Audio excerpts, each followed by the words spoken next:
नंद यशोदा एवं वसुदेव देवकींकर पूर्वजन्म विवरण।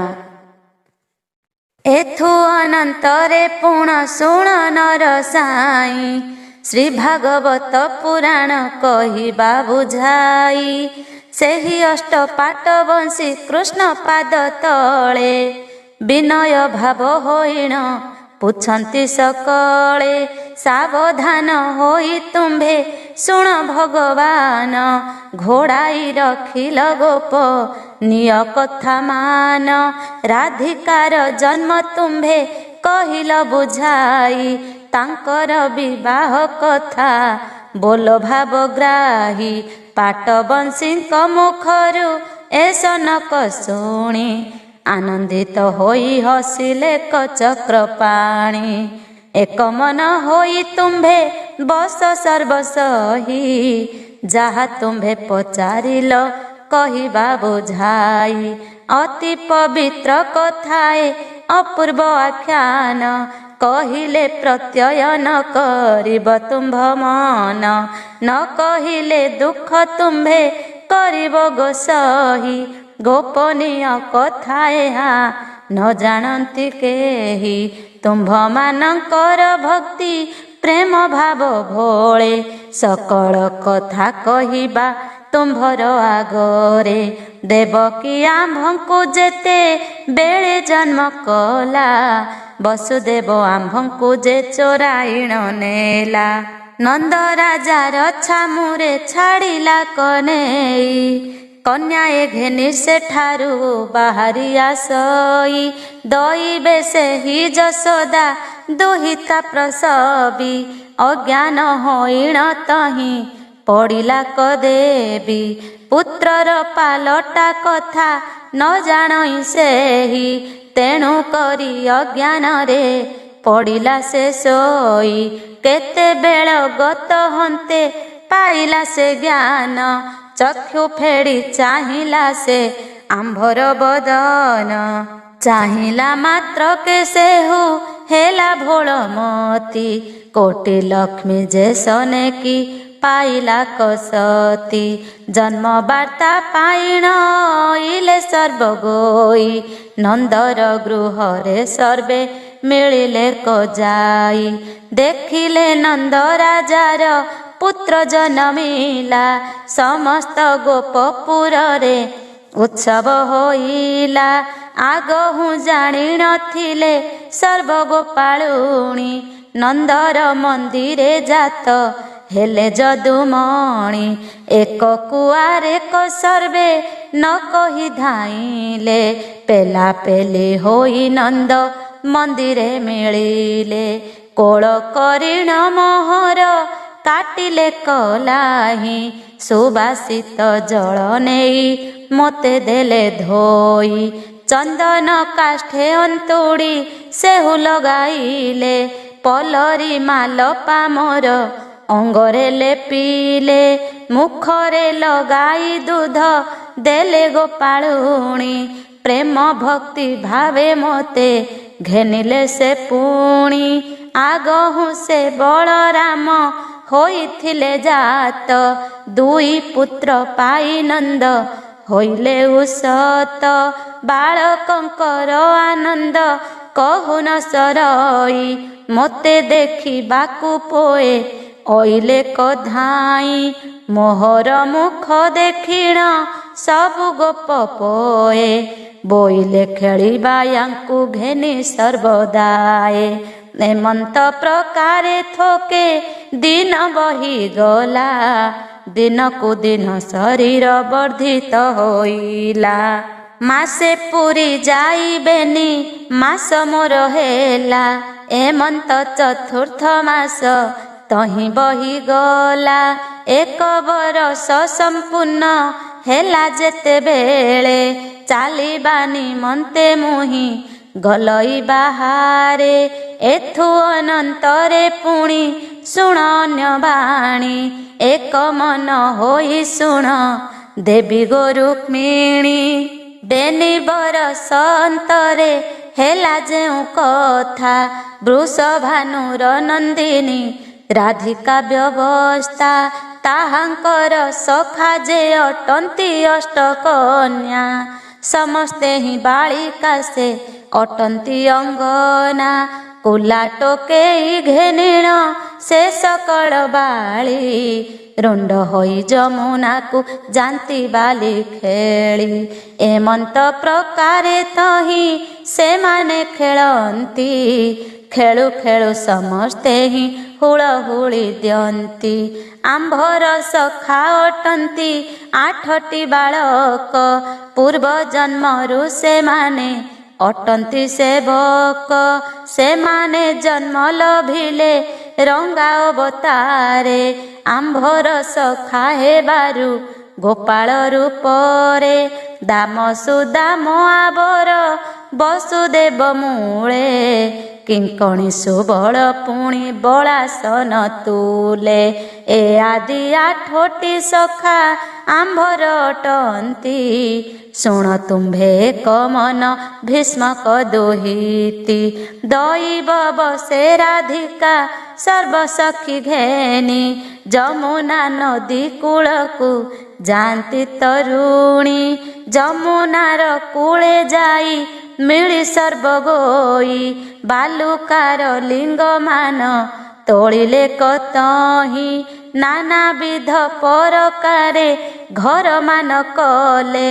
ବଖୁରୀ ବଖୁରୀ କରି ସବୁ ନିର୍ମାଣିଲେ। ନାନା ବନ କରିଣ ସେ କଲେ ଗୃହମାନ। ଏ ଘରକୁ ସେ ଘରର ଦ୍ୱାର କଲେ ପୁଣ। ଧୂଳି ଭାତ ଧୂଳି ପିଠା କଲେ କଭିଆଣ। ଏ ପ୍ରକାରେ ନାନା ଖେଳ ରଚିଲେ କଜାଣ। ସୁବର୍ଣ୍ଣର କଣ୍ଢେଇ ଯେ ସର୍ବେ କରିଥିଲେ। ବର କନ୍ୟା କରି ତହିଁ ବିଭା କରାଇଲେ। ଅଷ୍ଟ ସଖା ଘେନି କୁଞ୍ଜ ବନେ ଖେଳୁଥିଲୁ। ହୁଳହୁଳି ଶବ୍ଦ ଶୁଣି ସେହିଠାକୁ ଗଲୁ। ଗେଲ ଗେଲ ହୋଇଣ ମିଳିଲୁ ତହିଁ ପାଶେ। ଶରଧା କରିଣ ଆମ୍ଭେ ଦେଖିଲୁ ହରଷେ। ବାଲିର ବେଦିରେ ବର କନ୍ୟାକୁ ବସାଇ। ଧୂଳି ଦୁର୍ବାକ୍ଷତରେ ସେ ବନ୍ଦାନ୍ତି ତାଙ୍କୁ ହିଁ। କୁମାରୀ ଏ ସନକ ଖେଳି ତ ସଚିତେ। ଆମ୍ଭଙ୍କୁ ସେ ଦେଖିଣ ଭାଳନ୍ତି ହୃଦଗତେ। ମିଛିକା ଘରେ ତୁମ୍ଭେ ଗୋ ସଖୀ ଦେଖ କିନା। ସତିକା କୁଣିଆ ଆସି ମିଳିଲେ ଟିସିନା। ରାଧିକା ମୁଖରେ ଯେଣୁ ଏ ସନକ ଭଣି। ଶୁଣିଣ ହସିଲେ ତହୁଁ ସର୍ବସଖୀ ଶୁଣି। ଅଷ୍ଟ ସଖାଙ୍କୁ ଘେନିଣ ତାହାଙ୍କର ଘର। ଶ୍ରଦ୍ଧା ଭାବରେ ଭାଙ୍ଗିଲୁ ଆମ୍ଭେ ଧାତିକାର। ଖେଳ ଘର ଭାଙ୍ଗନ୍ତେଣ କନ୍ୟା କୋପ କଲେ। ନାନା କଥା କହି ସେ ଆମ୍ଭଙ୍କୁ ଗାଳି ଦେଲେ। ବୋଇଲେ ଗୋପାଳ ତୁମ୍ଭେ ଅଟ ବଡ଼ ମନ୍ଦ।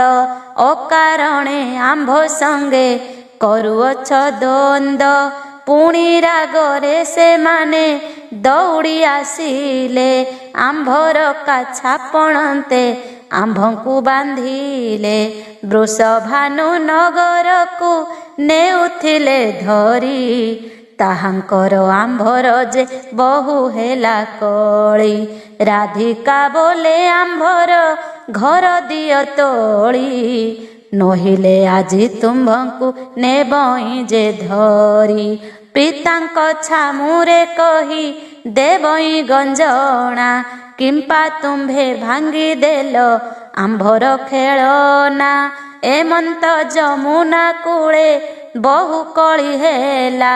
କେବେ ହେ ଆମ୍ଭଙ୍କୁ ସେହୁ ଛାଡ଼ି ତ ନ ଦେଲା। ଦଇବ ବସେ ନାରଦ ଶୂନ୍ୟ ଯାଉଥିଲେ। ଆମ୍ଭର କଳି ଠାବରେ ଯାଇ ନ ମିଳିଲେ। ଆମ୍ଭଠାରୁ ସବୁ କଥା ମାନସେ ଶୁଣିଲେ। ସଖୀମାନଙ୍କୁ ଡାକିଣ ଏମନ୍ତ କହିଲେ। ଆମ୍ଭର ବୋଲ ଯଦ୍ୟପି କରିବ କୁମାରୀ। କାଛା ପଣ ତ କୃଷ୍ଣର ହାତୁ ଦିଅ ଛାଡ଼ି। जेबे तुम्भ खेल घर भांगिदेले पोए आम्भे से घर तोड़ाई देबाक उपाए पूर्वे जेउ परकारे होइथिला घर सेही परकारे आम्भे तोड़ाइबा पूर एथकु कଳି किंपाई करुअछ माए बाली घर पाई दुख करिबार नुहे एते कही नारद कन्या को प्रबोधिले नानाविध परकारे सेवेदी मंडिले मुनिवर राधांकु रायण सन्निधान गोपन भावे ताहांकु करंती वचन आगो राधा तुम्भ संगे कृष्ण विभा देवा तीनि भुवन मध्यरे पाइबाक शोभा तोहर रूपकु कृष्ण अनुरूप पति जन्मे जन्मे तोर निज कांत से अटंती नारायण तुहि त कमला अवतीर्ण होइअछ करिबाकु लीला नारद बचने पूर्व कथा मने हेला हेउ हेउ बोली राधा सनमत कला नारद बचने केहू मेंट देह बही ब्रह्मार नंदन सबु पारंती भियाई तहु आंभंकु बोइले सुण चक्रधर राधा संगे कराइबु विभार बेभार तुम्भ अष्ट सखाए अटंती बर जाति एहांकर अष्ट सखी हंतु कन्या जाति एते बोली नारद समत कराइले विभाघर विधान सकल भियाइले नारद बर बेश जे आंभंकु कराई फूल मुकुट शिरे बांधिले कनेई बर कन्या बेशे बेदी परे बसाइले गंधर्व वेद विधाने वाक्य उच्चारिले देश काल वाक्य रे से कले विभाघर राधा कृष्णंकर विभा कले मुनिवर पूर्व मुखरे बसिलु बेदी परे जाई पश्चिम को मुख करी राधांकु बसाई वरुणर पूजा सेही सारिले तक्षणे दोहिंकर हस्तकु से बांधिले जतने गंधर्व विधाने मुनि विभा कराइले अविवाही कन्या तहु ग्रंथि फेई देले धूलीर चाउल धूली दुर्वासी रे देई आनंदरे बर कन्या बसाइले नेई स्वर्गर कन्या सकल आनंदे देखंती दुहिंकर मस्तकरे अक्षत वर्षंती गोपपुर लोक एहा न जानती केही नंद जशोदाकु मध्य एहा जଣା नाही वृषभानु राजा ताहा केमंते जानिब दैव पुरुष जाहा करिअछि भाव विवाह कराई मुनि अंतर्ध्यान हेले अमरपुर रे जाई प्रवेश होइले ब्रह्मांक ठारे कहिले समस्त विधान मंचे राधा कृष्ण को जे विभा देलु जान ब्रह्मादि देवे शुणिण संतोष लभिले एबे कंस राजा निश्चय मरिब बोइले अष्ट सखी घेनी राधा गृहे प्रवेशिले मन मध्यरे विशेष आनंद लभिले नंद मंदिर को आंभे बेगे गलु चली एही कथा न पारिले केही हेजी करी दैवी मायारे सर्वे मोहित होइले राधा कृष्ण विवाह कथा केही न जानिले केही न जानती खेल କୌତୁକ କଥା। ପିତାର ଗୃହେ ରହିଲେ ରାଧିକା ବନିତା। ଶୁଣିଲ ଟିକି ଗୋ ସଖୀ ରାଧା ବିଭାବାଣୀ। ବିବାହ ହୋଇଲେ ବୃଷ ଭାନୁର ନନ୍ଦିନୀ। ଗୋପନୀୟ କଥା ଯେ କହିଲୁ ତୁମ୍ଭ ଆଗେ। ଦେବଗଣ ଏହି କଥା ନ ଜାଣନ୍ତି ହାଦେ। ରୁକ୍ମିଣୀ ଶୁଣିଣ ମନେ ଆନନ୍ଦ ଲଭିଲେ। ଗୋବିନ୍ଦଙ୍କର ମୁଖକୁ ତୋଳି ନ ଚାହିଁଲେ। ଶୁଣିଲ ଟିକି ହେ ପରୀକ୍ଷିତ ନରବର। ହରିବଂଶର ଚରିତ ଅମୃତ ଆଧାର। ରୁକ୍ମିଣୀଙ୍କ ମନ ଭାବ ଜାଣି ଭାବଗ୍ରାହୀ। ହସିଣ କହନ୍ତି ସେହୁ ତତ୍ପର ହୋଇ। ତୁମ୍ଭେ ମାନେ ମନ ଦୁଃଖ ନ କର ଗୋ ସହି। କଥାର ପ୍ରସ୍ତାବେ ସବୁ କଥା କହିଲଇ। ତୁମ୍ଭେ ପଚାରନ୍ତେ ଆମ୍ଭେ କହିଲୁ ଶ୍ରଦ୍ଧାରେ। ଏ କଥାରେ ଦୁଃଖ କେଭେ ନ କର ହୃଦରେ। ମାୟାଧର ପୁରୁଷ ଯେ ଉପାୟ ରଚିଲେ।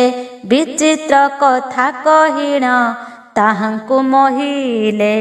ଏହି ରୂପେ କିଛି ଦିନ ତହୁଁ ବହିଗଲା। ସତ୍ୟଭାମା ରୁକ୍ମିଣୀଙ୍କ ଶରଧା ବଳିଲା। ଦିନେ କୃଷ୍ଣ ବସିଛନ୍ତି ରତ୍ନ ସିଂହାସନେ। ସତ୍ୟଭାମା ରୁକ୍ମିଣୀ ମିଳିଲେ ସନ୍ନିଧାନେ। ଟହ ଟହ ହୋଇଣ ହସିଲେ ଚକ୍ରଧର। ହସ୍ତ ଧରି ସେମାନଙ୍କୁ ବସାନ୍ତି ପାଖର। ହାସ୍ୟ ପରିହାସ କଲେ ନାନା କୁତୁହଳେ। ରୁକ୍ମିଣୀ ସତ୍ୟଭାମାର ପଡ଼ିଲା ମନରେ। ସତ୍ୟଭାମା ବୋଲନ୍ତି ଶୁଣ ହେ ନାରାୟଣ। କଥାଏ ପୁଛିବୁ ଆମ୍ଭେ ସାବଧାନେ ଶୁଣ। ଗୋପର ଚରିତ ମାନ କହିଲ ଗୋସାଇଁ। ଶୁଣି କରି ସନ୍ତୋଷ ହୋଇଲା ଆତ୍ମଦେହି।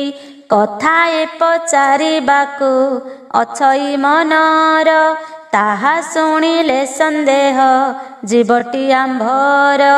ବସୁଦେବ ଦେବକୀତ ତୁମ୍ଭ ଜନ୍ମଦାତା। ନନ୍ଦ ଯଶୋଦା କିମ୍ପାଇଁ ହେଲେ ପିତା ମାତା। ପୂର୍ବ ଜନ୍ମରେ ସେ କେଉଁ ତପ କରିଥିଲେ। ବାଳ କାଳରେ ତୁମ୍ଭର ଆର୍ଦ୍ଦଳି ସହିଲେ। ବସୁଦେବ ଦେବକୀଏ ପୂର୍ବେ କରି କିସ। ଗର୍ଭରୁ ଜନମ କଲେ ଅନାଦି ପୁରୁଷ। ଏ କଥା ମାନ ବିସ୍ତାରି କହ ଦାମୋଦର।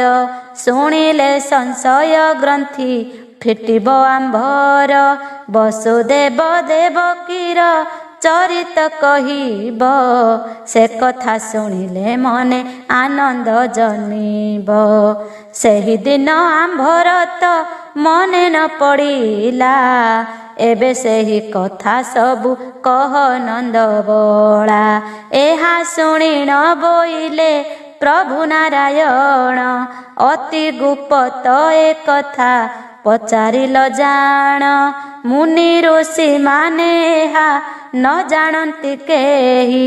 କହିବା ତୁମ୍ଭଙ୍କୁ ଆମ୍ଭେ ନ କହିବ କାହିଁ। ତ୍ରେତୟା ଯୁଗରେ ପୁଣି ରାମ ଅବତାରେ। ବିଷ୍ଣୁ ଜନମ ଲଭିଲେ ଦଶରଥ ଘରେ।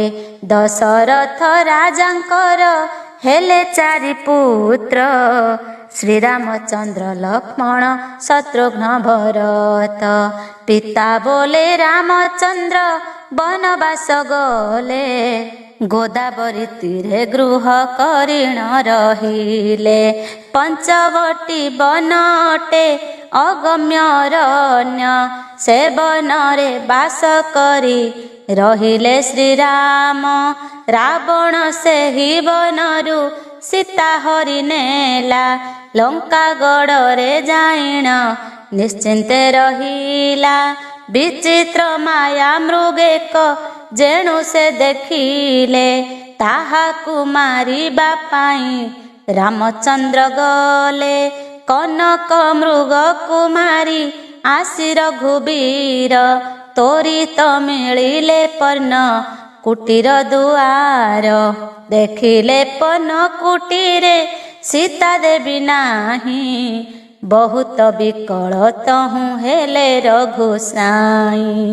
ହାସିତା ହାସିତା ବୋଲି ଅନେକ କାନ୍ଦିଲେ ଗୋଦାବରୀର କୂଳରୁ ବାହାର ହୋଇଲେ। ପମ୍ପାସର କୂଳେ ମିଳିଲେ କରାମ ରାହୁ କ୍ଷୁଧା ଅନଳେ ବିକଳ ହେଲେ କହୁ କହୁ। ଖଣ୍ଡେ ଦୂରେ ଦେଖିଲେ ସେ ଗୋଗୋଷ୍ଠେ କଛି ଦୁଧ ମାଗି ଆଣିବାକୁ ବୋଇଲେ ଝଟତି।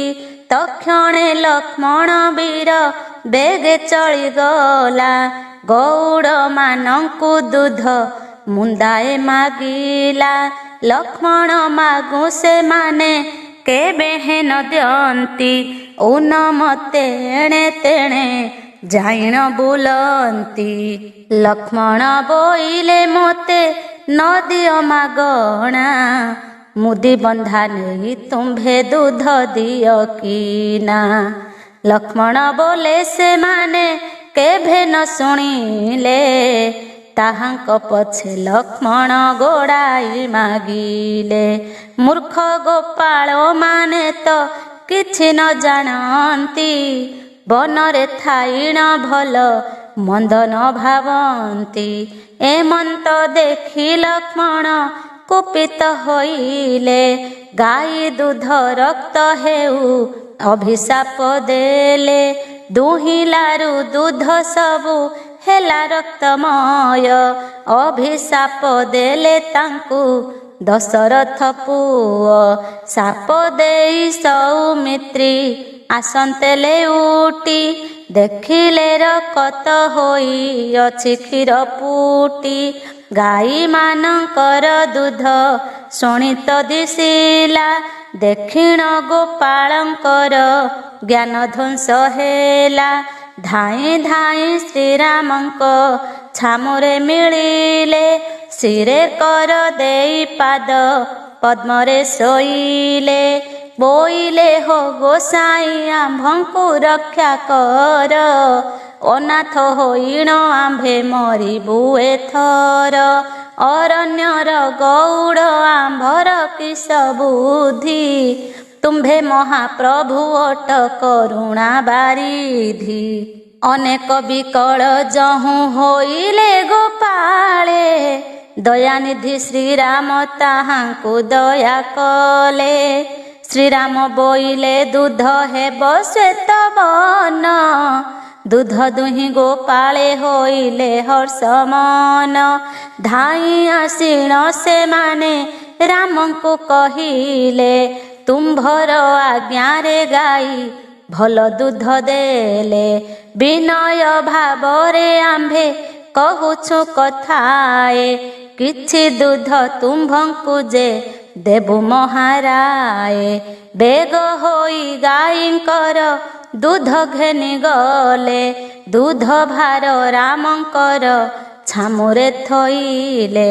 ପାଦ ଧୋଇଣ ଶ୍ରୀରାମ ପାନ କଲେ ତାହା ତାହାଙ୍କ ପାଖରୁ ଚଳିଗଲେ ରଘୁନାହା। ଓଳଗି ହୋଇଣ ତହୁଁ ସର୍ବେ ବାହୁଡ଼ିଲେ ଆପଣା ଗୋଷ୍ଠରେ ଯାଇ ପ୍ରବେଶ ହୋଇଲେ। ତା ମଧ୍ୟରୁ ଗୋପାଳେକ ମନେ ବିଚାରିଲା ରାମଙ୍କ ପଛରେ ତହୁଁ ଗୋଡ଼ାଇ ଚଳିଲା। ଥକାଏ ଦୂର ଗଉଡ଼ ଅଇଲା କଚହୁଁ ଗଉଡ଼କୁ ଚାହିଣ ବୋଲନ୍ତି ରାମ ରାହୁ। ଆରେ ଗୋପାଳ କିମ୍ପାଇଁ ଗୋଡ଼ାଉଛୁ ତୁହି ପୟଦାନ କରିଣ ତୋଷିଲୁ ଆମ୍ଭ ଦେହି। କିସ କାର୍ଯ୍ୟ ଆଉ ତୋର ଅଛି ଆମ୍ଭଠାରେ ନ କହିଣ କାହିଁ ପାହିଁ ଗୋଡ଼ାଉ ପଛରେ।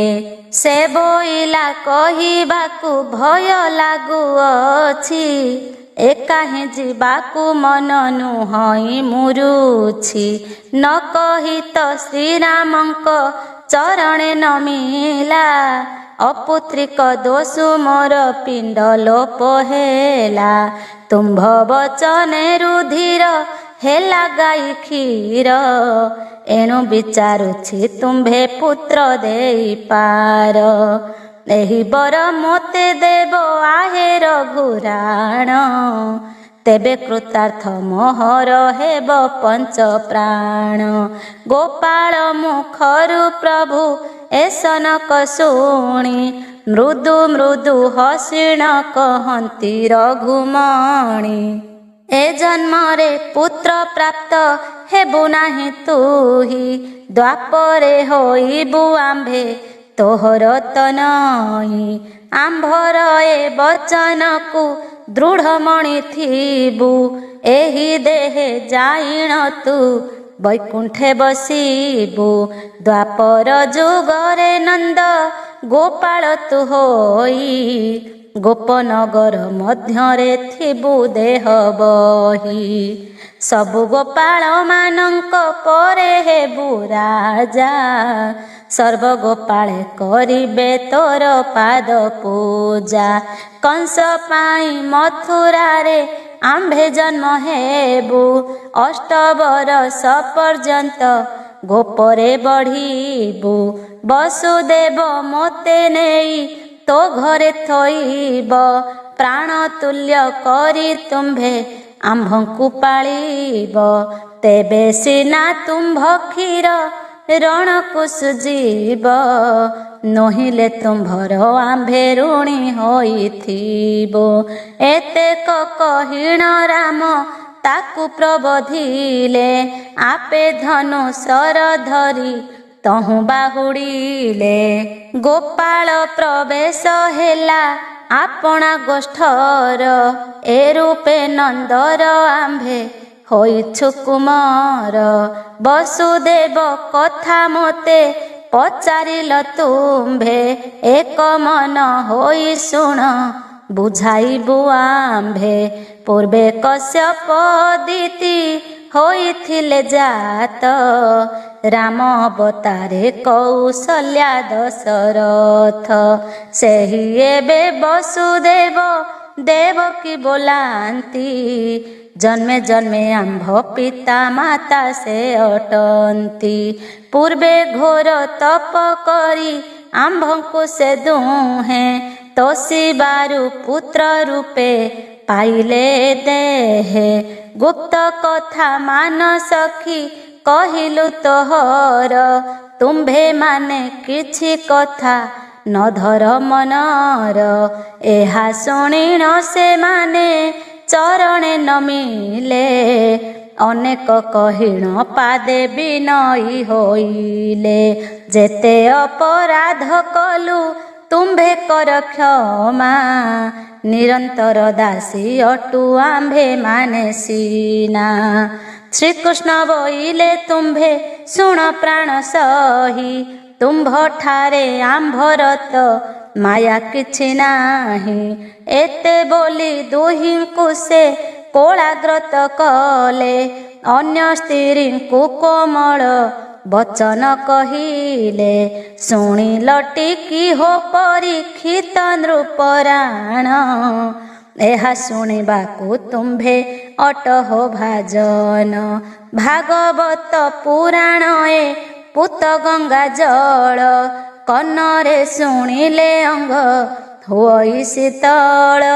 କୋଟି ତୀର୍ଥେ ସ୍ନାନ କଲେ ଯେତେ ଫଳ ପାଇ, ହରିବଂଶ ଶୁଣି ପ୍ରାଣୀ ସେ ଫଳ ଲଭଇ। ଅଧମ ରକ୍ଷ ଅଟେ ମୁଁ ଅଚ୍ୟୁତ ଦାସ, ଏହା ଜାଣି ଦୟା କର ଆହେ ପିତବାସ। କୃଷ୍ଣଙ୍କର ଗୋପିକାଙ୍କ ରହସ୍ୟ ଦ୍ୱାରକାରେ ସ୍ଥାପନ ଓ ଅଷ୍ଟ ପାଟବଂଶୀଙ୍କ ମାୟା ପ୍ରଦର୍ଶନ। ଏଥୁ ଅନନ୍ତରେ ପୁଣି ପରୀକ୍ଷ ରାଜନ, ଶୁକ ମୁନି ଚରଣରେ ପ୍ରଣାମ କରିଣ।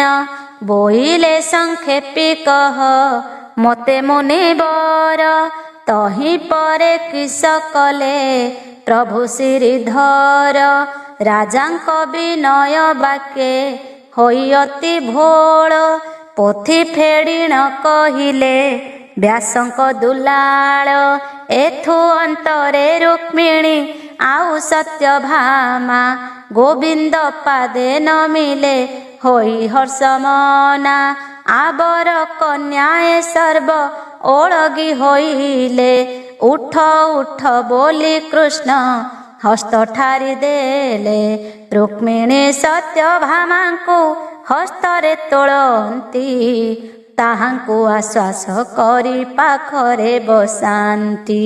कृष्ण कहिले किंपाई करुछ विनय सेथिर कारण बोल होइण निर्भय।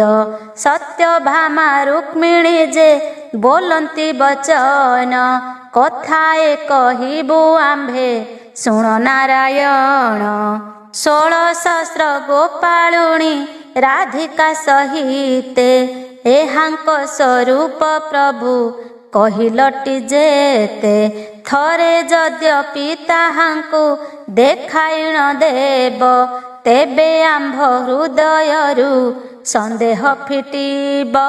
एकथा शुणी गोविंद अळप हसिले बिंबाधरे मृदु मृदु वचन भासिले। तांकु आनी देखाइबु तुम्भंकु एठारे एमंत कहिण मन मोहिले मायारे। एही परी चाली गला तहु केते दिन कृष्णंकर पुत्र नाती हेले वर्धमान। किछि दिनांते रुक्मिणी सत्यभामा दुई बोइले कथाए शुण आहे प्राण साई। जाहा आम्भे कहिथिलु ताहा कि भूलिल राधा को आनिबा कथा मनु पासरिल। गोविंद बोइले आम्भ किछि दिनांतरे ताहांकु आनिबु एथु जाई धातिकारे। रुक्मिणींकु प्रबोधिण प्रभु नारायण मने मने विचारंती दुखित होइण। गोपींकु छाड़ी आइलु हेला एते दिन विकल से हेउथिबे बसी राति दिन। नंद जशोदांक दुख कहिले न सरे आम्भंकु से पालिथिले केते जतनरे। वृद्ध काले तांकु आम्भे पालिबा उचित नहिले आम्भर धर्म हानि होइबत। एमंत विचार करी प्रभु भगवान गोपपुरे जीवा पाई बळाइले मन। ज्येष्ठ शुक्ल दशमी तिथि गुरुवार स्वाति नाम रे नक्षत्र अटे से दिनर। शोभन जोगटई बालवकरण सेहि अमृत जोगरे प्रभु नारायण। गरुड़ कुसुमरणा कले दयामय आसीण छामुरे उभा हेला बैनतेय। मस्तकरे हस्त देई बोले पक्षीराण किमर्थे शरण मते कल नारायण। गोविंद बोइले तुही शुण खगबर पिठिरे बसाई मते नेबु खंडे दूर। सुदिव्य बेश होइले देव जगन्नाथ शंख चक्र गदा पद्म सोहे चारि हस्त। कर्णरे कुंडल शिरे नाना पुष्प चूल मस्तके मुकुट कंठे सोहे बनमाळ। बाहुटी कंकण मुदी रत्न ओढ़ियाणी देवांग बसन पिंधि प्रभु चक्र पाणी। दिव्य वेशे गरुड़र पिठिरे बसिले नगर भ्रमण पाई विजे करी गले। कुशस्थली द्वारकारे भ्रमिण गोसाई ସମୁଦ୍ର କୂଳେ ମିଳିଲେ ତତକ୍ଷଣେ ଯାଇ ବରୁଣ କୁସୁମରଣା କଲେ ଦାମୋଦର ଛାମୁରେ ପ୍ରବେଶ ହେଲେ ଆସି ରତ୍ନାକର ପାଦରେ ପଡ଼ିଣ ସେହି ଶିରେ କର ଦେଲା ଅନେକ ପ୍ରକାର ସ୍ତୁତି ବଚନ ବୋଇଲା ଗୋବିନ୍ଦ ତାକୁ ବୋଇଲେ ଆହେ ରତ୍ନାକର ଆମ୍ଭର ବଚନ ତୁମ୍ଭେ ଶୁଣ ନିରାଧାର ସସ୍ରେ ଯୋଜନ ଦ୍ୱାରକା ପାଖ ଛାଡ଼ି ଯିବ ଆମ୍ଭର ବଚନ ତୁମ୍ଭେ ନିଶ୍ଚୟ ପାଳିବ ତହିଁ ରହିବେ ଆମ୍ଭର ମାତା ପିତା ବେନି ଆବର ଗୋପପୁରରେ କେତେ ଗୋପାଳୁଣୀ ଦ୍ୱିତୀୟ ଦ୍ୱାରକା ସେହୁ ହୋଇବ ଆମ୍ଭର ତହିଁରେ ରାଜା ହୋଇବେ ନନ୍ଦ ନୃପବର ବରୁଣ ବୋଇଲା ଦେବ ଆଜ୍ଞା ପରମାଣେ ସହସ୍ର ଜୁଣ ପର୍ଯ୍ୟନ୍ତ ଛାଡ଼ିବି ଏ କ୍ଷଣେ ଏତେ କହି ପ୍ରଭୁ ତହୁଁ ବାହାର ହୋଇଲେ ବିଶ୍ୱକର୍ମାକୁ ମନରେ ସୁମରଣା କଲେ ସୁମରନ୍ତେ ବିଶ୍ୱକର୍ମା ଜାଣି ତ ପାରିଲା ତତକ୍ଷଣେ ଆସି ପ୍ରଭୁ ଛାମୁରେ ମିଳିଲା ନମସ୍କାର କରିଣ ସେ କହି ବଚନ ଶୁଣ ସାବଧାନ ହୋଇ ଦେବ ଜନାର୍ଦ୍ଦନ କିନି ମନ୍ତେ ଚିତ୍ତେ ମତେ ସୁମରିଲ ହରି ସେ କଥା ଗୋଟିକ ମତେ କହିବା ବିସ୍ତାରି ବିଶ୍ୱକର୍ମାର ବଚନ ଗୋବିନ୍ଦ ଶୁଣିଲେ ବିମ୍ବାଧରେ ମନ୍ଦହାସ କରିଣ କହିଲେ ବରୁଣ ଦେବତା ଆମ୍ଭ ଆଜ୍ଞା ମାନି କରି ସହସ୍ରେ ଯୋଜନ ଭୂମି ଗଲା ଛାଡ଼ି କରି ତୁ ଏବେ ସେ ଭୂମି ପରେ ପୁରେକ ନିର୍ମାଣ ସମାନ ହୋଇବ ଯେନେ ଗୋପ ତୁଲେ ଜାଣ ପୂର୍ବରୁ ତ ଗୋପ ନଗ୍ର ଦେଖିଅଛୁ ତୁହି ଏବେ ନଗ୍ର କର ଯାଇ ସେହି ରୂପେ ତହିଁ ଆବର ତୁ ଶୁଣ ଆମ୍ଭ କହିବାର ଗିର ଯେମନ୍ତ ପ୍ରକାରେ ହେବ ତହିଁର ପ୍ରକାର ନନ୍ଦ ଯଶୋଦାଙ୍କ ପାଇଁ ହେବ ଯେଉଁ ପୁର ସତୁ ସତେ ଗୁଣରେ ସେ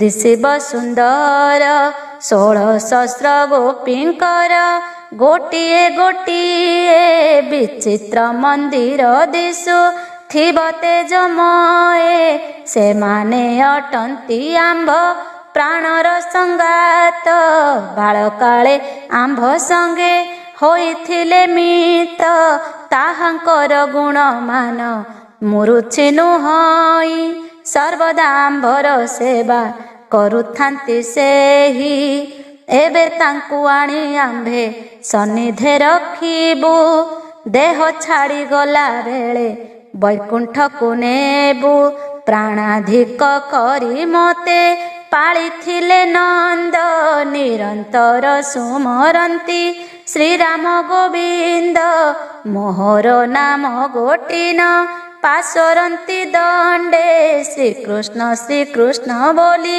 ଉଚ୍ଚାରନ୍ତି ତୁଣ୍ଡେ ରାତ୍ରକ ଭିତରେ ତୁଜେ ନଗ୍ରେ ଭିଆଇବୁ ନିର୍ମାଣ କରିଣ ତହୁଁ ବେଗେ ଚଳି ଯିବୁ ଶୁଣ ପରୀକ୍ଷ ରାଜା ପୁଣ୍ୟତମ ଦେହି ଦ୍ୱାରକାକୁ ଚଳି ଗଲେ କୃଷ୍ଣ ଏତେ କହି ବରୁଣ ନୃପତି କୃଷ୍ଣ ଆଜ୍ଞା ଶିରେ ଧରି ସହସ୍ରେ ଯୋଜନ ଯାଏ ଗଲା ଅପସରି ସେହି ରାତ୍ର ବିଶ୍ୱକର୍ମା ସେଠାରୁ ଅଇଲା ପୂର୍ବରୁ ସେ ପ୍ରଭୁଙ୍କର ଆଜ୍ଞା ପାଇଥିଲା ଯେଉଁ ରୂପେ ଆଜ୍ଞା ଦେଇଥିଲେ ଭାବଗ୍ରାହୀ ସେହି ରୂପେ ବିଶ୍ୱକର୍ମା ନଗର ଭିଆଇ ନନ୍ଦରାଜା ପାଇଁ କଲା ବିଚିତ୍ର ନଗର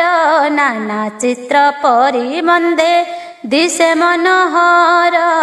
16 ପୁର ବିଶ୍ୱକର୍ମା ନିର୍ମାଣିଲା। ଗୋପପୁର ନଗର ସୁନ୍ଦର ଦିଶିଲା। ଚନ୍ଦ୍ରସେଣାର ନଗର ସେ ରୂପେ ତୋଳାଇ। ରାତ୍ର ପାହୁ ବିଶ୍ୱକର୍ମା ଅନ୍ତର୍ଧ୍ୟାନ ହୋଇ। ନିଶି ପ୍ରଭାତ ହୁଅନ୍ତେ ଗୋବିନ୍ଦ ଉଠିଲେ।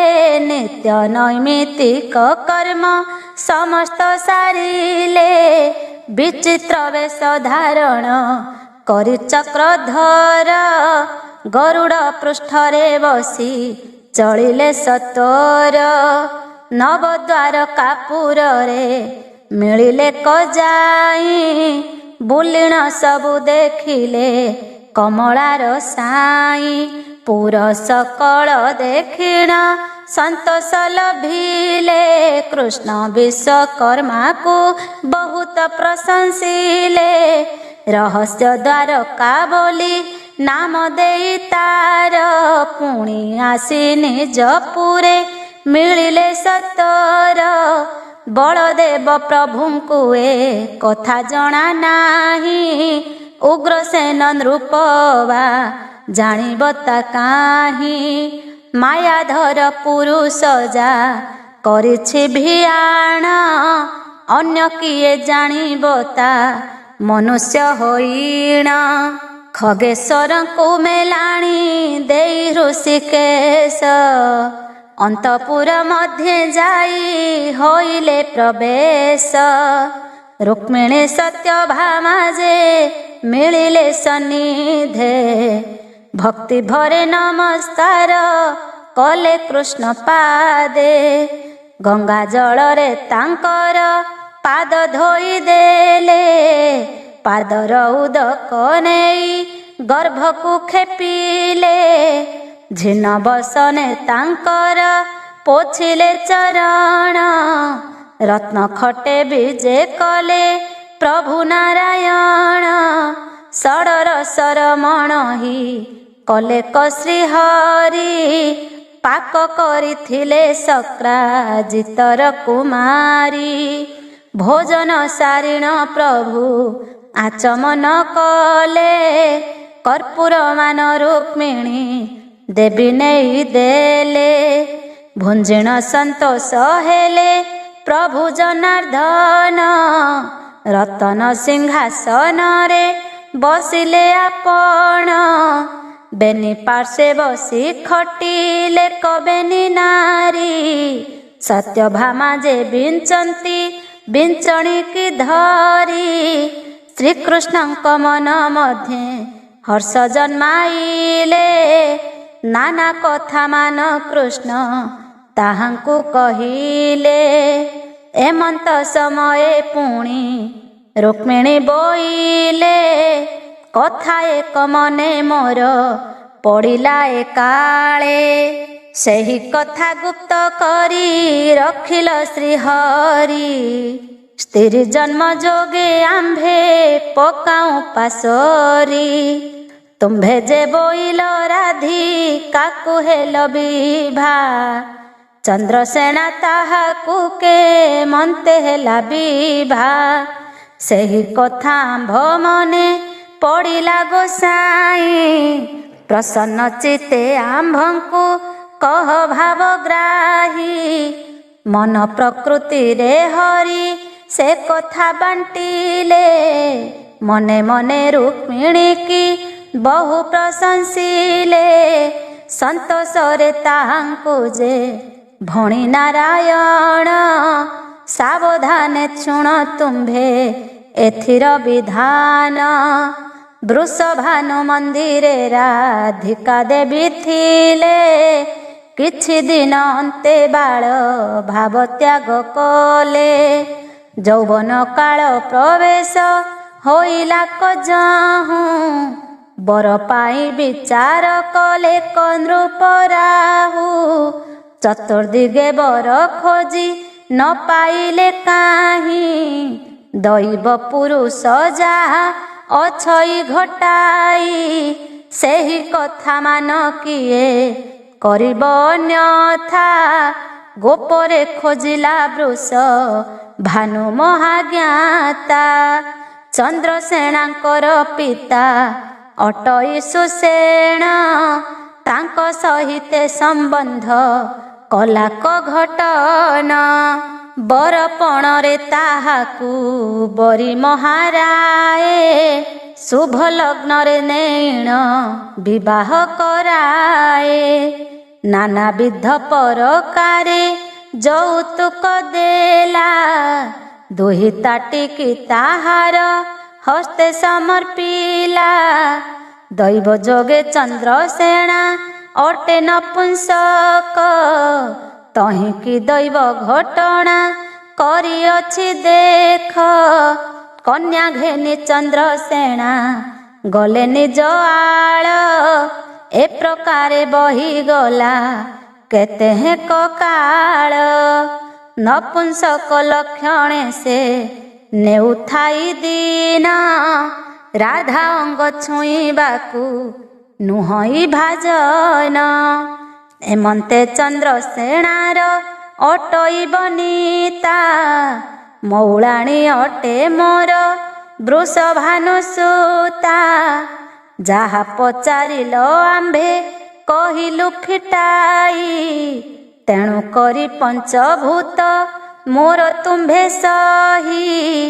ଶୁଣିଣ ରୁକ୍ମିଣୀ ହେଲେ ଆନନ୍ଦ ଅପାର, ବୋଲନ୍ତି ଦୟାର ନିଧି ଅଟ ଦାମୋଦର। ଯଦ୍ୟପି ସେ ରାଧିକାକୁ ଆଣି ଦେଖାଇବ, ତେବେ ଆମ୍ଭର ମନରୁ ଅପ୍ରତ୍ୟୟ ଯିବ। ଗୋବିନ୍ଦ ବୋଇଲେ ଶୁଣ ଆଗେ ପ୍ରାଣ ସହି, ନିଶ୍ଚୟ ଦେଖାଇବୁ ଆଣି ଭ୍ରାନ୍ତି ଏଥେ ନାହିଁ। ଏମନ୍ତ ପ୍ରବୋଧ ବାକ୍ୟ କହି ନାରାୟଣ, ହୃଦ ମଧ୍ୟରେ ବିଚାର କରନ୍ତି ଆପଣ। ଏ ଦ୍ୱାପର ଯୁଗ ଶେଷ ହୋଇଲା କ ଆସି, ବୈକୁଣ୍ଠକୁ ଯିବା କିମ୍ପା ଏଥେ ଥିବା ବସି। ଏମନ୍ତ ବିଚାର ମନେ କରି ଭାବଗ୍ରାହୀ, ରଜନୀ ପ୍ରଭାତ ହନ୍ତେ ନିଦ୍ରାଭଗ୍ନ ହୋଇ। ଗଙ୍ଗା ଜଳ ଘେନି କୃଷ୍ଣ ମୁଖ ପଖାଳିଲେ, ଦନ୍ତ ଧାବନାଦି କାର୍ଯ୍ୟ ବେଗେଣ ସାରିଲେ। ସ୍ନାନ ନିତ୍ୟ କର୍ମ ଆଦି ସାରି ଦାମୋଦର, ଉଦ୍ଧବ କ୍ରୂରକୁ ସେ ରାଇଲେ ସତର। ଗୋପନରେ ତାଙ୍କ ସଙ୍ଗେ କରନ୍ତି ବିଚାର, ଏହି କଥା ନ କହିବ କାହାରି ଆଗର। ରଥ ସଜ କରି ଆଣ ଯିବା ଗୋପ ଯାଏ, ଆମ୍ଭ ବିହୁନେ ବିକଳ ହନ୍ତି ଗୋପ ପୋଏ। ନନ୍ଦ ଯଶୋଦା ବିକଳ କହୁ ନ ସରଇ, ଗୋପୀମାନେ ମୋତେ ମୂର୍ଚ୍ଛି ପାରିବେ ବା କାହିଁ। ଚାଲ ଚାଲ ବେଗ ହୋଇ ତାହାଙ୍କୁ ଆଣିବା, ତେବେ ସିନା ତାହାଙ୍କର ମନକୁ ରଞ୍ଜିବା। ଅକ୍ରୂର ବୋଇଲେ ଶିରେ ଯୋଡ଼ିବେନି କର, ତୁମ୍ଭଙ୍କୁ ଆଣିଲି ତହୁଁ ବସାଇ ରଥର। ଆଉ ବେଳେ ଗୋପପୁରେ ଲେଉଟି ନ ଗଲ, ତେଣୁ କରି ଦୁଃଖେଛନ୍ତି ଗୋପୀ ଯେ ଗୋପାଳ। ଗୋପୀମାନେ ମୋ ଉପରେ ହୋଇଛନ୍ତି କ୍ରୁଦ୍ଧ, ଗୋପକୁ ମୁଁ ଗଲେ ନିଶ୍ଚୟ କରିବେ ସେ ଦ୍ୱନ୍ଦ। ଏଥିପାଇଁ ଭୟ ଜାତ ହୋଇ ମୋହର, କରୁଣା ସାଗର ମୋତେ କହିବା ବିଚାର। ଗୋବିନ୍ଦ ବୋଇଲେ କିମ୍ପା କରୁଅଛ ଭୟ, ଆମ୍ଭ ସଙ୍ଗେ ଥିଲେ ଗୋପୀ ହୋଇବେ ସଦୟ। ଏତେ କହି ଅକ୍ରୂରକୁ ପ୍ରବୋଧନା କରି, ବୋଇଲେ ପ୍ରଭାତୁ କାଲି ଯିବା ଗୋପପୁରୀ।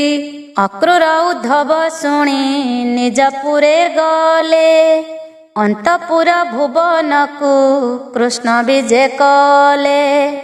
ଏହା ଶୁଣି ବିସ୍ମୟରେ ପରୀକ୍ଷା ନୃପତି ଶୁକପାଦେ ପୂଜା କରି ପୁଣି ପଚାରନ୍ତି, ଚନ୍ଦ୍ରସେଣା ବିଭା କଥା କହିଲ ଗୋସାଇଁ, ତାହା ଶୁଣି ମୋ ମନରେ ସନ୍ଦେହ ହୁଅଇ, କହୁ କହୁ କଥା ମଧ୍ୟେ ରଖିଦେଲ ସନ୍ଧି, ତେଣୁ କରି ମନ ମୋର ହେଉଅଛି ଧନ୍ଦି।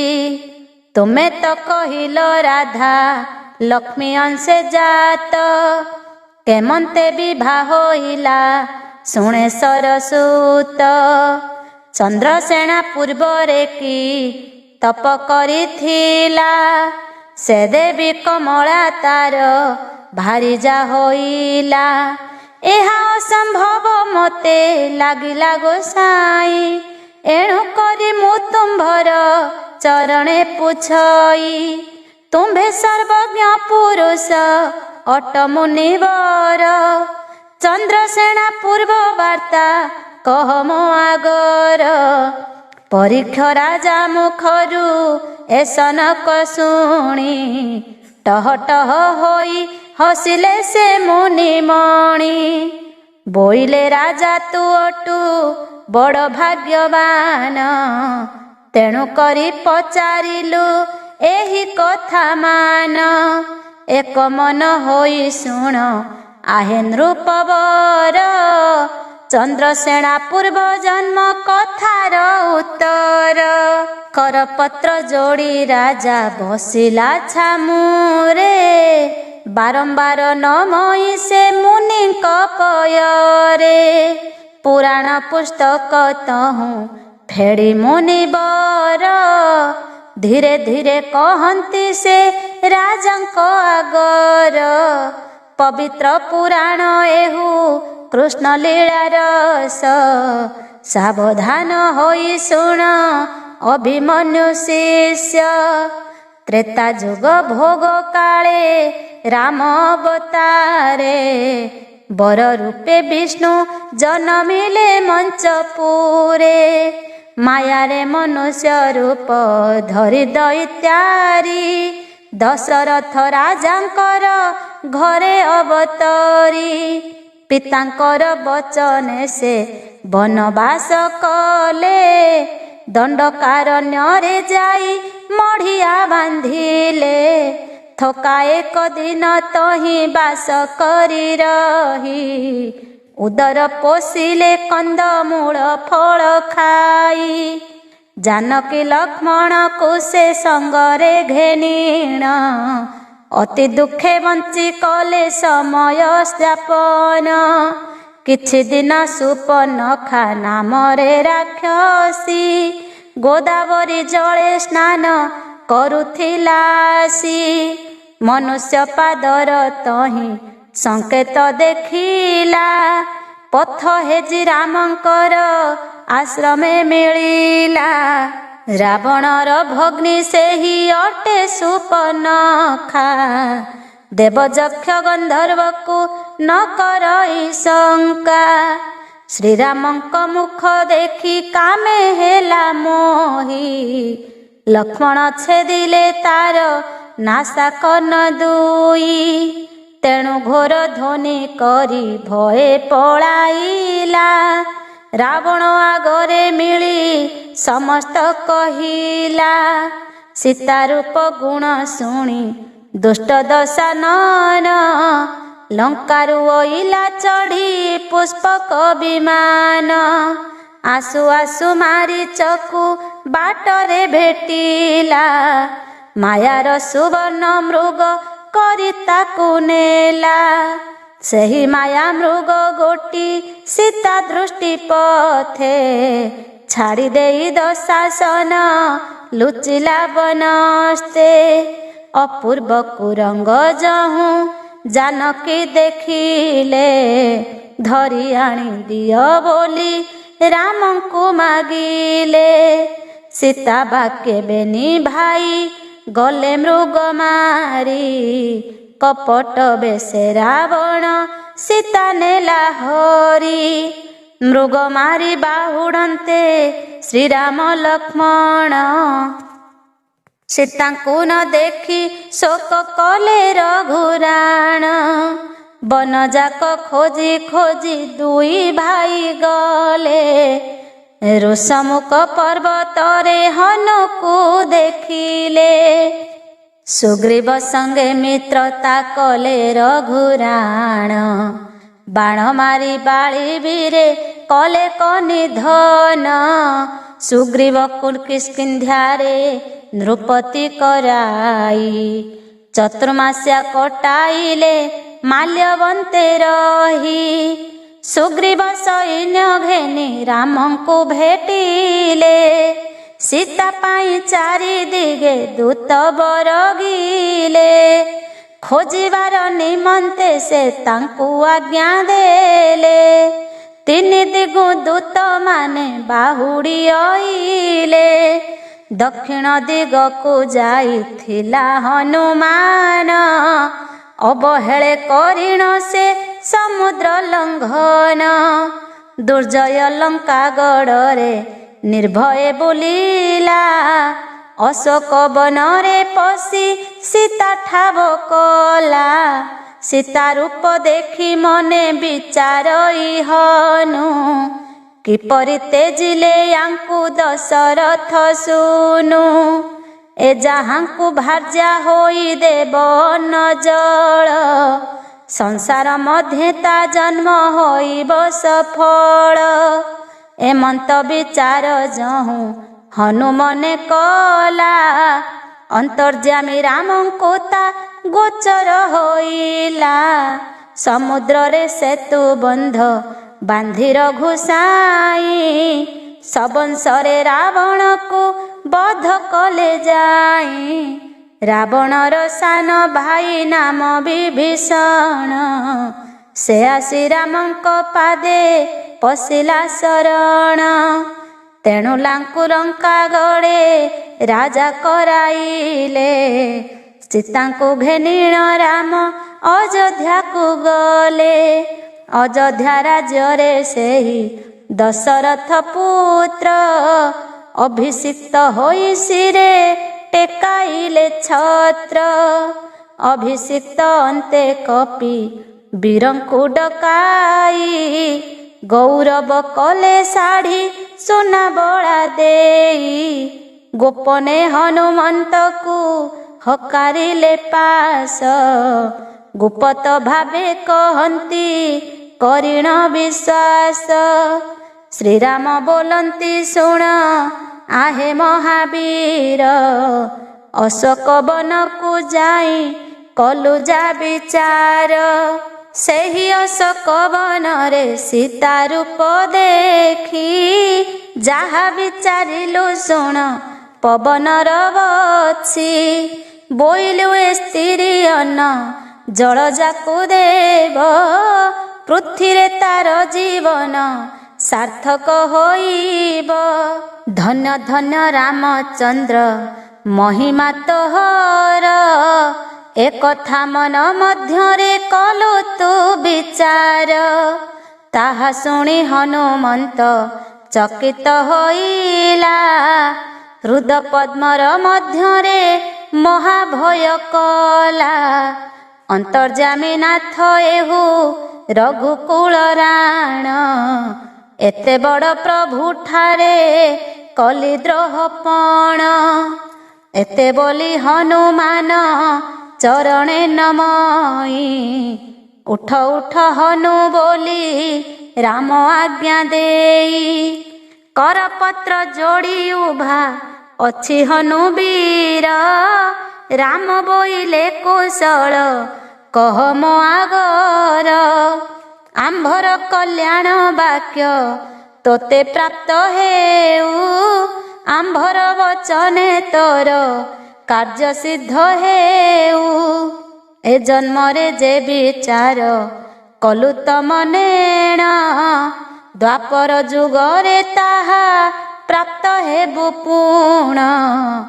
ଦ୍ୱାପରେ ରଙ୍ଗାବତାର ହୋଇବ ଆମ୍ଭର। ଆମ୍ଭେ ଜନମ ଲଭିବୁ ମଥୁରା ନଗର। ଆମ୍ଭଙ୍କୁ ଚୋରାଇ ବସୁଦେବ ଘେନି ଯିବ, ନନ୍ଦ ରାଜାର ଗୃହରେ ଛାଡ଼ି ନ ଆସିବ। 8 ବରଷ ସେଠାରେ ବିହରିବୁ ରହି, ଆମ୍ଭର ବଚନ ଚିତ୍ତେ ରଖିଥାଅ ତୁହି। ତୋହି ଜନମ ଲଭିବୁ ସେହି ଗୋପପୁରେ, ଚନ୍ଦ୍ରସେନା ନାମ ହେବ ଗୋପାଳ ମଧ୍ୟରେ। ସୁସେନ ଗୋପାଳର ତୁ ହୋଇବୁ କୁମାର, ସବୁ ଗୌଡ଼ ଉପରେ ହେବୁ ତୁ ମନ୍ଦର। ଅଂଶ ଘେନି ତୁହି ଯାଇ ଲଭିବୁ ଜନମ, ସୀତା ଜାତ ହେବେ ବୃଷ ଭାନୁର ଘରେଣ। ପୂର୍ବ ଅଭିଶାପେ ସେହୁ ରାଧିକାକୁ ଦେବ, ମୋତେ ସେବା କଲେ ଫଳ ବ୍ୟର୍ଥ ନହିବ। ରାଧିକାର ଅଙ୍ଗ ତୁହି କେଭେ ନ ଛୁଇଁବୁ, ଜଗିଲାର ପରକାରେ ତାଙ୍କୁ ରଖିଥିବୁ। ମୋତେ ସେବା କରି ଫଳ ନହିବ ବ୍ୟର୍ଥ, ତୁହି ଯେଣୁ ଅଟୁ ମୋର ବିଶ୍ୱାସୀ ଭକତ। ତେଣୁ କରି ଅପ୍ରତ୍ୟୟ ନଥିବ ଆମ୍ଭର, 8 ବର୍ଷ ଲୀଳା ଆମ୍ଭେ କରିବୁ ଗୋପର। ହନୁମନ୍ତକୁ ଗୋପନେ ଏତେକ କହିଲେ, ଆସ୍ଥାନର ଲୋକ କେହି ଜାଣି ନ ପାରିଲେ। ଶୁଣିଲୁ ଟିକି ହେ ପରୀକ୍ଷିତ ନୃପରାଣ, ତୁହି ଯାହା ପଚାରିଲୁ ଚନ୍ଦ୍ରସେନା ଜନ୍ମ। ପୂର୍ବ ଜନ୍ମେ ଚନ୍ଦ୍ରସେନା ଅଟେ ହନୁମନ୍ତ, ଜନ୍ମେ ଜନ୍ମେ ସେ ଅଟଇ ନାରାୟଣ ଭକ୍ତ। ଗୁପ୍ତ ଚରିତ ଏହି ଅମୃତ ଆଖ୍ୟାନ, ତେଣୁ କରି ଗୁପ୍ତ କଥା କହିଲୁ ରାଜନ। ଶୁଣିଣ ପରୀକ୍ଷ ରାଜା ସାନନ୍ଦ ହୋଇଲା, ମୁନିଙ୍କର ପାଦ ପଦ୍ମେ ନମସ୍କାର କଲା। ଏଥୁ ଅନନ୍ତରେ କିସ କଲେ ଭାବଗ୍ରାହୀ, ଏହା ମୋତେ ବୁଝାଇଣ କହ ପୁଣ୍ୟ ଦେହି। ଶୁଣିଣ ସେ ସୁକ ମୁନି କରନ୍ତି ଉତ୍ତର, ଏକ ମନ ହୋଇ ଶୁଣ ଉତ୍ତରା କୁମାର। ଉଦ୍ଧବ କ୍ରୂର ଦୁହେଁ ନିଜ ପୁରେ ଗଲେ, ରଜନୀ ପ୍ରଭାତ ହେଉ ଶଯ୍ୟାରୁ ଉଠିଲେ। ତହୁଁ ନିତ୍ୟ କର୍ମ ମାନ ସାରିଣ ବହନ, ଦର୍ଶନ କଲେ ଯାଇ ନନ୍ଦର ନନ୍ଦନ। ଗୋବିନ୍ଦ ବୋଇଲେ ଯିବା ଟିକି ଗୋପପୁର, ଶୁଣି ସ୍ୱୀକାର କରିଲେ ଉଦ୍ଧବ କ୍ରୂର। ଆଜ୍ଞା ପାଇ 2 ଜଣ ବେଗେ ସଜ ହେଲେ, ଗୋପପୁର ଯିବା କଥା କାକୁ ନ କହିଲେ। ଯାଉଁ ଯାଉଁ ଯମୁନାରେ କଲେ ସ୍ନାନ, ଦିବ୍ୟ ବେଶ ହୋଇ ରଥେ ଯାନ୍ତି 3 ଜଣ। ଯମୁନା ବୋଇଲେ ନିସ୍ତରିଲି ହୋ ଗୋସାଇଁ, ଏତେ କାଳେ ତୁମ୍ଭର ଶ୍ରୀମୁଖ ଦେଖିଲଇଁ। ରଥରେ ଚଢ଼ି ବାହାର ହେଲେ 3 ଜଣ, ଚମକାର ରଥ ବାହି ଦାରୁକ ଆପଣ। କଦମ୍ବ ତଳେ ସାରଥି ରଥ କଲା ନେଇ, ରଥୁ ଓହ୍ଲାଇ ଅଇଲେ କମଳାର ସାଇଁ। କଦମ୍ବଙ୍କୁ ଚାହିଁ ନିରେଖନ୍ତି ନାରାୟଣ, ବୃକ୍ଷ ବୋଇଲେ ଆମ୍ଭଙ୍କୁ ଛାଡ଼ି କରି ଗଲ। ଆସିବ ବୋଲି କହିଣ ମଥୁରା ରହିଲ, ଯେଉଁଦିନ ଏହିଠାରୁ ଗଲ ଦାମୋଦର। ଯେଉଁଦିନ ଏହିଠାରୁ ଗଲ ଦାମୋଦର, ସେହିଦିନୁ ଆମ୍ଭ ଆତ୍ମା ହୁଅଇ ଅସ୍ଥିର। ମୋହନ ମୁରଲି ନାଦ କନେ ଶୁଣୁଥାଇ, ସେ ନାଦ ଶୁଣିଲେ ଅଙ୍ଗ ପୁଲକି ଉଠଇ। ମୋହର ଉପରେ ପଡ଼ିଥିଲା ଶ୍ରୀପୟର, ପାଦର ଯେ ଅଙ୍ଗ ହେଉଥିଲା ଜର ଜର। ଏଡ଼େ ଭାଗ୍ୟ ମୋହର ହୋ କେଉଁ ଆଡ଼େ ଗଲା, ଶ୍ରୀଚରଣ ଧୂଳି ମୋର ଅଙ୍ଗେ ନ ପଡ଼ିଲା। ମୁରଲି ଶବଦ ନ ଶୁଣିଲି ମୁଁ ଶ୍ରବଣେ, ଏବେ ଦୟା କରିଣ ଅଇଲ ଏତେ ଦିନେ। ସେହି କଦମ୍ବ ବୃକ୍ଷର ଭକ୍ତି ଭାବ ଦେଖି, କହିଲେ କବିମ୍ବାଧରେ ହସି ପଦ୍ମ ଆଖି। କିଛି ହିଁ ଚିନ୍ତା ନ କର ଭୋ କଦମ୍ବ ବୃକ୍ଷ, ଜନ୍ମେ ଜନ୍ମେ ସଖା ତୁହି ଅଟୁଆରେ ଗଛ। ଏତେକ କହିଣ ତହୁଁ ହୋଇଲେ ବାହାର, ଧୀର ଗତିରେ ଚାଲନ୍ତି ପ୍ରଭୁ ଦାମୋଦର। ବୃନ୍ଦାବନରେ ଯେତେକ ଜୀବଜନ୍ତୁ ଥିଲେ, ଗୋବିନ୍ଦଙ୍କର ଶ୍ରୀମୁଖ ସମସ୍ତେ ଦେଖିଲେ।